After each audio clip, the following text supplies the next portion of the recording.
Uh, Louis Lou Prevost was in his backyard when news outlets arrived at his home in Port Charlotte on Friday. The cameras had come for one reason. His youngest brother, Robert Prevost, had just been elected pope. Now, 69-year-old Robert is known as Pope Leo XIV, and he is the first American to lead the Catholic Church in more than a century. But to 73-year-old Lou, he will always be Rob and just a little brother. I'm going to call him Rob, Maybe I'll try to accost him and hug him, and maybe they'll frown on that too. I don't know what kind of nonsense they do, but yeah, he'll always be Rob to me. In the back of my mind, yeah, he's Pope. He's Pope Leo. But he's still Rob.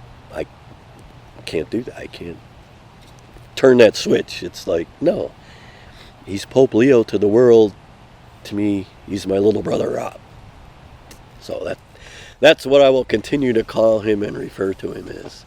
Robert, who was born in Chicago and raised in Dolton, Illinois, has two brothers.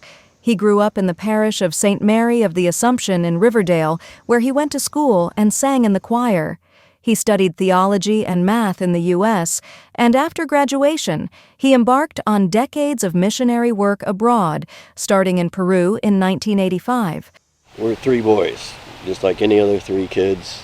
We do boy things, fight and make fun of each other and pick on each other and play with the neighborhood kids like kids do. But I don't know, 5 or 6 years old, or when Rob was, we know, something wrong with him. We used to make fun of, what's wrong with you?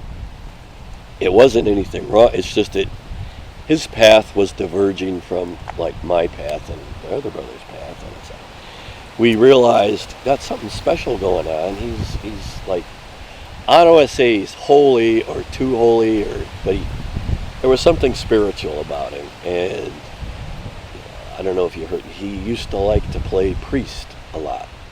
Lou still couldn't believe that his brother had become the new pontiff to succeed the late Pope Francis, who died following a stroke on April 21st. He expects things will change. So when he first came out, when I first saw as he crossed over the threshold of the balcony, and I saw his forehead and then his eyes, and it was like almost brought me to tears seeing him up there. And then when you look at this, it's like, it's my baby brother. He's the Pope, and he's waving to the crowd.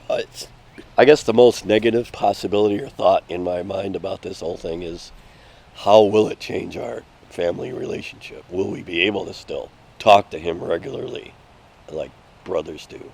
Or is he going to be too busy to talk to us? I don't expect we'll ever see him come down to the house again. I think he'll find great joy in it, although it might be hard to be Pope and there's a lot of responsibility. He can handle it. He's got that personality.